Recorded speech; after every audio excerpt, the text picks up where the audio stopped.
Hello दोस्तों, नमस्कार। स्वागत है मेरे यूट्यूब चैनल पे। तो आज हम बात करने वाले हैं एक टॉपिक के ऊपर, वर्क एनर्जी थ्योरम, कार्य ऊर्जा प्रमेय के ऊपर। तो दोस्तों, सबसे पहले हम समझते हैं कि कार्य क्या होता है।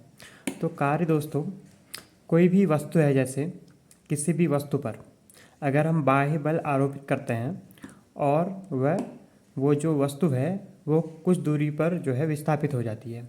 सपोज करो कि हमने एक टेबल पे धक्का दिया, यानी कि टेबल पे अपना बल आरोपित किया और टेबल खिसक करके कुछ दूरी पर चली जाती है, तो इसका मतलब कि उस पर कार्य हुआ है। और तो कार्य को कैलकुलेट कैसे करेंगे?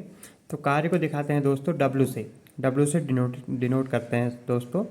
डब्ल्यू इक्वल टू होता है एफ इंटू डी, यानी कि force into displacement, F into D. तो कार्य मतलब हुआ F into D, force into displacement. यानी कि किसी भी वस्तु पर बाह्य बल आरोपित करने पर वस्तु अगर कुछ विस्थापित हो जाती है, यानी कि विस्थापित हो जाती है, तो उसे क्या कहते हैं? कार्य कहते हैं। ठीक है।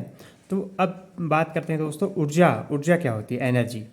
तो दोस्तों, किसी भी वस्तु की कार्य करने की जो क्षमता होती है ना, तो उसे कहते हैं ऊर्जा। ठीक है, एनर्जी। तो दोस्तों, हमें यहाँ पे टॉपिक मिला है कार्य ऊर्जा प्रमेय का। तो दोस्तों, सबसे पहले हम इसकी डेफिनेशन को समझेंगे। तो डेफिनेशन पे आते हैं कि डेफिनेशन क्या कहती है दोस्तों। तो डेफिनेशन कहती है दोस्तों कि किसी वस्तु पर बाह्य बल द्वारा किया गया कार्य वस्तु की गतिज ऊर्जा के परिवर्तन के बराबर होती है। ठीक है, परिवर्तन के बराबर होता है। यानी कि किसी वस्तु पर बाह्य बल द्वारा किया गया जो कार्य होता है वो वस्तु की गति ऊर्जाओं के परिवर्तन के बराबर होता है। ठीक है, वह कार्य जो है गतिज ऊर्जा के परिवर्तन के बराबर होता है। तो इसे ही क्या कहते हैं? कार्य ऊर्जा प्रमेय कहते हैं। तो दोस्तों, ये कार्य ऊर्जा प्रमेय के लिए ये जो डेफिनेशन कह रही है, तो इसको वेरीफाई करने के लिए हमें इसका डेरिवेशन की ज़रूरत पड़ेगी। तो दोस्तों, यहाँ पर आप देख सकते हैं कि यहाँ पे एक वस्तु है और इसका जो प्रारंभिक जो स्टार्टिंग जो वेग है वो क्या है? यहाँ पे वेलोसिटी क्या है इसकी? u है, u मान लीजिए। ठीक है दोस्तों, अगर इस पे बाह्य कोई फोर्स अगर हम लगाते हैं या आरोपित करते हैं F, तो F अगर इसकी दिशा में, ये प्रारंभिक वेग से आगे को चल रही है और हमने इस पे F ये जो फोर्स लगा रहे हैं वो भी इसी दिशा में लगा रखा है। ठीक है, इसी दिशा में लगा देते हैं तो वो साइन हो गया, ये देख सकते हैं ऊपर कि इस दिशा में लग रहा है। तो दोस्तों, जब F आरोपित करते हैं और वस्तु जो है, वस्तु का जो ये u वेग है वो आगे जाके क्या हो जाता है? v हो जाता है। और फोर्स अप्लाई करने पर जो ये वाली वस्तु है वो क्या हो जाती है? ds, मतलब डेल्टा s। ठीक है, दूरी, मतलब ये फोर्स अप्लाई करने पर ये डेल्टा एस दूरी विस्थापित हो जाती है। मतलब कि ये वाली वस्तु कहाँ पहुँच जाती है? लगभग इधर को कहीं पहुँच जाती है। तो दोस्तों, तो इसके लिए कैसे डेरिवेशन करेंगे? तो दोस्तों, यहाँ देखिए, इसके लिए हम माना वस्तु पर बल F आरोपित करने पर वस्तु क्या हो जाती है? डेल्टा एस विस्थापित हो जाती है। ठीक है, तब जो किया गया कार्य है उसे कैलकुलेट कैसे करेंगे दोस्तों? तो उसे कैलकुलेट करने के लिए देखो, डेल्टा डब्लू कार्य, यानी कि जो डेल कार्य है हमारा, उसे हम निकालेंगे। तो डेल डब्ल्यू इक्वल टू हो जाएगा एफ इंटू डी एस, मतलब फोर्स इंटू डिस्प्लेसमेंट। ठीक हो गया। तो चूंकि, यानी कि या कह सकते हैं because F equal to M A, यानी कि एफ जो है फोर्स क्या हुआ, किसके बराबर होता है? तो फोर्स इक्वल टू होता है एम इंटू ए, यानी कि एम मतलब एम क्या है यहाँ पे? वस्तु का द्रव्यमान, और ए क्या है? एक्सेलरेशन, मतलब वस्तु का क्या है? त्वरण है। ठीक है। तो दोस्तों, सबसे पहले ये जो इक्वेशन है ये वाली, तो इसे मान लेंगे हम इक्वेशन 1 दोस्तों। ठीक है। तो अगली बार देखिए क्या होगा। तो डेल डब्ल्यू इक्वल टू हो जाएगा F into M into del S, यानी कि जो ये एफ का मान है दोस्तों, हम इस एफ की जगह रख देंगे तो हमें समीकरण नंबर कितनी मिल जाएगी? 2 मिल जाएगी दोस्तों। ठीक है। तो आगे देखते हैं दोस्तों इसके बाद क्या होगा, तो आप नोट डाउन कर सकते हैं।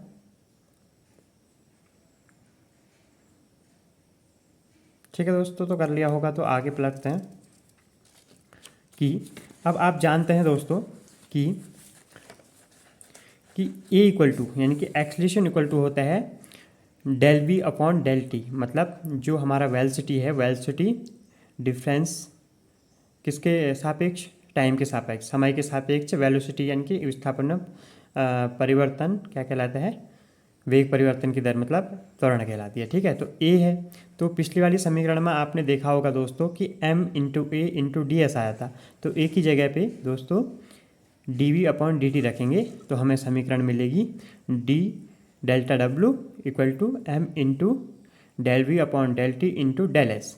तो दोस्तों आगे क्या करेंगे हम, del W equal to M into जो ये डेल एस है दोस्तों, इसको इधर और इस वाले को इधर रख देते हैं। ठीक है, तो आपको पता हो गया कि ये दूरी है और ये समय है।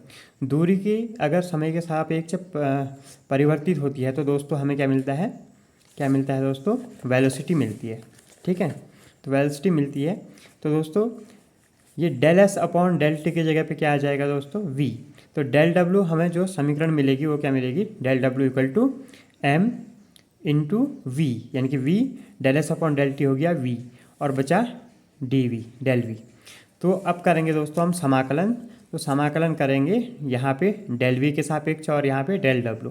तो समीकरण यहाँ से करेंगे, देखो तो डेल डब्लू का हमने समाकलन किया तो हमें डब्लू मिला और यहाँ पे एम और वी का यहाँ पे डेल वी के सापेक्ष होगा और एम एक कांस्टेंट है तो बाहर आ गया। ठीक है, तो यहाँ पे जो अपर लिमिट है वो वी होगी क्योंकि बाद में जो वेग हमारा वी प्राप्त होता है और प्रथम जो होता है वो हमारा यू प्राप्त होता है दोस्तों, यानी कि जो प्रारंभिक वेग है यू है और अंतिम वेग है वी।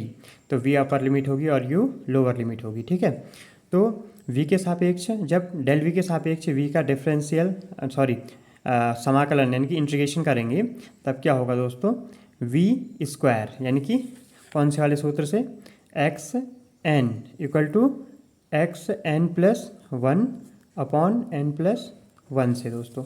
तो ये क्या हो जाएगा, वी स्क्वायर अपॉन टू हो जाएगा। ठीक है, और अपर लिमिट वी रहेगी, लोअर लिमिट यू रहेगी।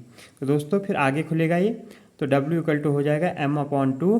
फिर ये जब खुलता है तो क्या हो जाएगा, ये जब ये लोअर लिमिट और अपर लिमिट को हम इस पर फिलअप करेंगे रखेंगे तो ये हो जाएगा दोस्तों V square minus U square upon two, two बाहर ले लिया दोस्तों हमने। ठीक है, तो डब्ल्यू इक्वल टू जब ये वन अपॉन टू एम अंदर जाएंगे तो दोस्तों क्या हो जाएगा, one upon two M V square minus one upon two M U square. और ये क्या है दोस्तों, ये वेलोसिटी चेंज है, ये अंतिम वेलोसिटी है वस्तु की और ये प्रारंभिक वेलोसिटी है। ठीक है, सॉरी गतिज ऊर्जा है, ये गतिज ऊर्जा का समीकरण अंतिम और ये प्रारंभिक गतिज ऊर्जा का समीकरण। तो इन दोनों का जो डिफरेंस है, गतिज ऊर्जा में जो डिफरेंस है उसी के बराबर जो होगा कार्य होगा। मतलब कि जब किसी बाह्य बल को हम वस्तु पर आरोपित करेंगे तो वस्तु द्वारा जो बल द्वारा जो वस्तु पर किया गया कार्य होगा वो वस्तु की गतिज ऊर्जा परिवर्तन के बराबर होगा। आप देख सकते हैं दोस्तों, तो हम इसे क्या लिख सकते हैं दोस्तों, W इक्वल टू डेल के। डेल के मीन से होता है काइनेटिक एनर्जी चेंज। ठीक है, काइनेटिक एनर्जी। तो ये हो गया दोस्तों प्रूफ। ठीक है, तो दोस्तों मिलते हैं ऐसे अगले वीडियो पे।